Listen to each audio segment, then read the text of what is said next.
बिस्मिल्लाहिर्रहमानिर्रहीम। अस्सलाम वालेकुम। आज हम एक्सरसाइज 2.1 का क्वेश्चन नंबर 4 एंड 5 सोल्व करेंगे। क्वेश्चन नंबर 4 है, if it take 5 second to recite kalma pak once, how many hours will it take to recite kalma pak 1 million time? Convert hours into days and write the answer in standard form. Round off the answer discarding the decimal part. यानी कि कह रहे हैं कि अगर कलमा पाक को एक दफ़ा पढ़ने के लिए 5 सेकंड चाहिए तो 1 मिलियन टाइम कलमा पाक को रिसाइट करने के लिए यानी उसको पढ़ने के लिए कितने घंटे लगेंगे। हमने उस टाइम को आवर्स को डेज़ में चेंज करना है और अपना आंसर स्टैंडर्ड फॉर्म में लिखना है, और जो स्टैंडर्ड फॉर्म में आंसर आ जाएगा उसको हमने राउंड ऑफ करके लिखना है। डिस्कार्डिंग द डेसिमल पार्ट, इसके डेसिमल पार्ट को हमने डिस्कार्ड कर देना है। सबसे पहले आप ये चीज़ देख लें कि 1 मिलियन इक्वल होता है 10⁻⁶ के, यानी इज़ इक्वल टू 10 लेग। Time takes to recite kalma pak once equal to 5 second, यानी कि एक दफ़ा कलमा पाक पढ़ने के लिए 5 सेकेंड लगते हैं, तो 1 मिलियन टाइम कितना लगेगा। हम क्या करेंगे कि 5 को 10⁻⁶ के साथ मल्टीप्लाई कर देंगे। आपको पता है 10⁻⁶ इक्वल है 10 लेग के। 5 को इसके साथ मल्टीप्लाई कर देंगे तो हमारे पास आ जाएगा 50 लेग। अब हमने क्या करना है, ये टाइम हमारे पास सेकंड में है, इसको हमने आवर्स में कन्वर्ट करना है।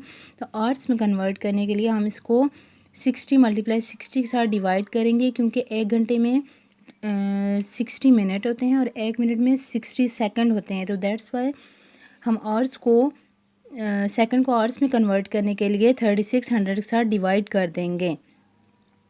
ये 2 ज़ीरो इन 2 ज़ीरो से कैंसिल हो जाएंगे। हम इसको सिंप्लीफाई करेंगे तो हमारे पास आंसर आ जाएगा 1388.88 आवर्स। अब हमारे पास ये आंसर आवर्स में आ गया है। अब हमने क्या करना है, इसको डेज़ में कन्वर्ट करना है। तो आपको पता है कि डेज़ में यानी कि एक दिन में हमारे पास 24 घंटे होते हैं, तो हम इसको 24 के साथ डिवाइड कर देंगे आवर्स को। जब ये जो टाइम है हमारे पास आवर्स में आ गया है, इसको डेज़ में कन्वर्ट करने के लिए हम 24 के साथ डिवाइड करेंगे, क्योंकि एक दिन में 24 आवर्स होते हैं। इसको डिवाइड किया तो हमारे पास आंसर आ गया 57.87 डेज़। इसका आंसर आ गया।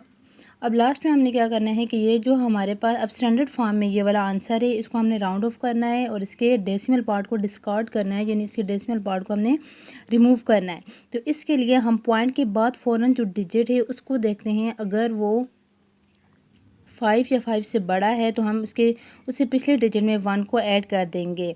तो अब देखें 8 हमारे पास 5 से बड़ा नंबर है, तो हम 7 में 1 नंबर ऐड कर देंगे, which is equal to 58 days. Question number 5. Distance between Earth and Sun is 9.3225600 × 10⁻⁷ miles. If speed of light is approximately 1.86000 × 10⁵ miles per second, how long does it take for light to reach the Earth? Convert the answer in minute, writing in standard form.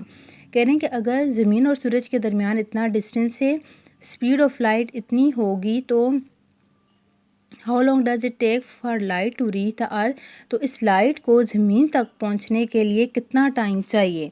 यानी इस question में हमने time find करना है, हमें distance मालूम है और स्पीड भी मालूम है। तो सबसे पहले हम क्वेश्चन के अंदर जो गिवन डेटा है उसको लिख लेते हैं, distance and this speed. How long मतलब कि हमने टाइम फाइंड करना है। तो आपको पता है कि डिस्टेंस इक्वल होता है स्पीड मल्टीप्लाई टाइम की इक्वल होता है। अब यहाँ से हमने टाइम को फाइंड करना है, स्पीड इसके साथ मल्टीप्लाई हो रहा है तो डिस्टेंस के नीचे जाके डिवाइड हो जाएगा।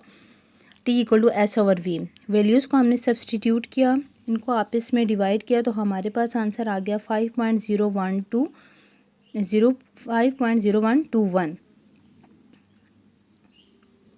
अब देखें हमारे पास ऊपर नीचे बेस सेम है तो ये आपस में सॉल्व हो जाएंगी। अब नीचे हमारे पास 10 की पावर +5 है तो ऊपर जाके -5 हो जाएगी। नेक्स्ट, अब मल्टीप्लाई में अगर बेसिस सेम हो तो पावर्स आपस में सॉल्व हो जाती हैं। 7 - 5 = 2। तो ये इसका आंसर आ गया साइंटिफिक नोटेशन फॉर्म में, और टाइम जो है वो सेकंड में आया है। तो हमने क्या करना है कि आंसर को जो सेकंड में आएगा उसको मिनट में कन्वर्ट करना है। तो आपको पता है कि हमारे पास सेकंड को मिनट में चेंज करने के लिए हम गिवन आंसर को 60 के साथ डिवाइड कर देंगे। 60 के साथ हमने डिवाइड किया तो ये इक्वल आ गया 0.0835 मिनट।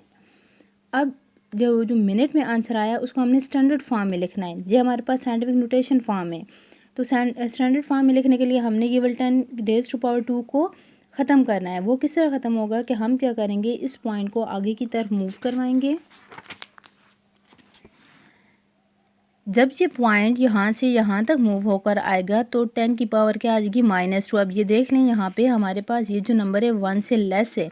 1 से जब नंबर लेस होगा तो उसको जब हम साइंटिफिक नोटेशन फॉर्म में चेंज करेंगे तो हमारे पास एक्सपोनेंट नेगेटिव में आएगी। तो हमने 2 डिजिट आगे मूव करवाया तो 10 की पावर -2 आ जाएगा। बेसिस सेम है, पावर z हो जाएंगी। -2 + 2 कैंसिल होके 10 की पावर 0 आ जाएगा, विच इज़ इक्वल टू 1।